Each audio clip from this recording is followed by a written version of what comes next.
How's it going once again, guys? So I just played through the entirety of The Walking Dead, the final season. The last episode came out today, and I just played it. It's hard for me to review a Telltale game without spoiling anything, so I'm not going to really talk about the story that much. You play as Clementine once again, who is taking care of AJ. Uh, AJ was the baby in season 2. And she was looking for him throughout season 3, and she found him at the beginning of season 4. You know. Anyway, it was good. I liked it a lot, actually.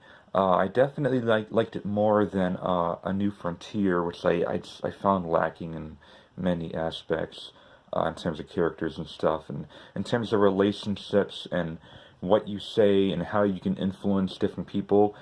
This is probably the best in the series in that regard. The choices were more effective in this game, and I recently played through the Walking Dead collection, which had all 3 of the previous seasons, and I played through them with different choices, and it kind of led to the same path. I think this one is kind of the same for the most part, only in terms of like what you tell people and and how you teach them things and stuff. It kind of molds them into what they think of you, which is really cool. And most of the game takes place in a school called Erickson Academy, and most of the characters, which are teenage kids, are pretty cool. They're pretty likable. There's only a couple that I thought were a little not progressed enough, but for the most part, the characters were really great. Clementine and AJ, especially, were the 2 strongest characters in the game, as they should be. Gameplay-wise, it is quite different than any other Telltale game I've ever played, mostly in a good way. For starters, they switched to a over-the-shoulder camera angle.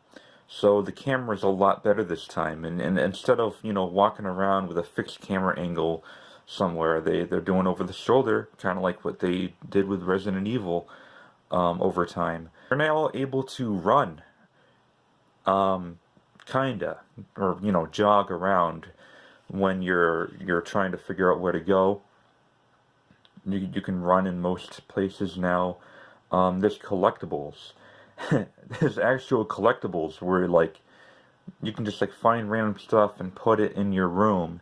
In Erickson Academy. Most of the game takes place in Erickson Academy, and you'll always have a room to place these collectibles. So the game actually has some missable stuff, unlike any other Telltale games. Telltale games are very notorious, or maybe not notorious, but they're very known for having like spoon-fed platinum trophies where you can just play through a game. You can just play through it once and then you'll instantly have the platinum. In this one, there are missable collectibles and there are missable choices. You get rewarded with trophies upon different choices that you make. So, depending on the type of player you are, if you're a trophy hunter like me, this game has more replay value than any other Telltale game.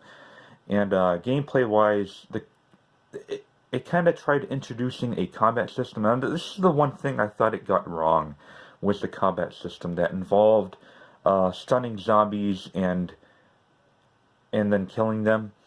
Press circle to stun or triangle to kill in the head with a knife. The point of stunning is to try to separate groups of zombies, but sometimes it doesn't really work the way it's intended to. Like sometimes I'll stun a zombie, but then that'll just make the zombies that are close to it even closer and then kill me anyway. It took me quite a few tries in a couple of places because I kept getting killed because I kept getting grabbed by zombies while stunning a zombie right next to it. See what I mean? So the combat that they tried implementing is a little tacked on and doesn't really work very well. Some of the backgrounds, you know how the graphics are cel shaded.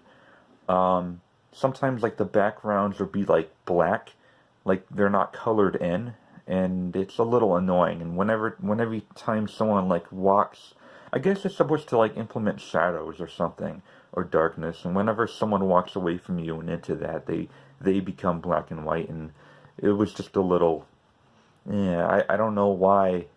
I recently played all the other Walking Dead games, and I don't remember having black and white cell shade unfinished look to it. But yeah, nitpicking, not a huge issue. There are some like romance options, and there's one episode in particular where you have the option to romance a couple of characters, which is very appreciated. Um, I think Clementine is around 18 or 19 years old in it, and AJ is around 8 or 9 years old. I think she was around 10 or 11 when AJ was born in season 2, I think. If you're a fan of The Walking Dead, you owe it to yourself to play this. And I'm really glad that they were able to finish it off. It's only 4 episodes long, but the episodes themselves are pretty long, a bit longer than most Telltale episodes. So in total, it kind of evened itself out around the same length as, um, actually, I think I might have been even longer than A New Frontier. I think it was around on par with the first episode. I mean, first season of The Walking Dead. It was on par. But yeah, in my opinion, this is a very fitting conclusion. It was a very satisfying game overall to the Walking Dead series. An improvement, a definite improvement over A New Frontier. I played the collection. I also played The Walking Dead 400 Days, which I didn't care for. And McCone, I hope that's how you pronounce it. McCone. You know the girl with the machete. She was really badass, and playing as her was awesome. So, I mean, for $20 when I pre-ordered it for $20, and I'm so glad that they were able to finish it because I was afraid that I was gonna waste my money on a Batman game that I'd already played. But I'm glad that the game was able to come out in full. Glad they were able to finish it.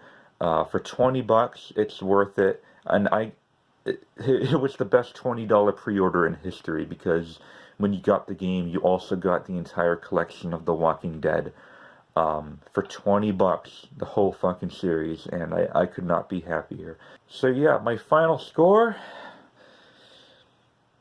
Sometimes the story went. Episode 2, I believe, was kind of weak. So overall, I mean, episode 4 was amazing. Episode 1 was great. Episode 3, I think, was okay. Um, Overall, I'd probably give it an 8 out of 10. Once again, I give a game an 8 out of 10. It's a great game. A true return to form for the series, as they call it. And a good, satisfying conclusion. Like I said, I didn't like the combat mechanics. I thought they were a little on the broken side. Um, and a couple of the characters I didn't really care for, but they weren't bad. So yeah, overall, I recommend it if you're a fan of the series, or if you were disappointed by um, A New Frontier, or even Season 2. I know a few people were disappointed with Season 2. This might get you on track, get you back on track, and yeah, that's The Walking Dead, the final season. All right. I don't know when the next time I'm making a video, because honestly, in terms of buying games, I'm kind of out of money at the moment. So let me know what you guys want me to do. If you guys want me to just take a break until I get my money in, or I have plenty of games to make Let's Plays. I could just make a Let's Play of an older game if you guys want to do that. Anyway, guys, let me know in the comments down below what you want to see next. And, yeah, until next time, thank you for watching. The Gamer Gods!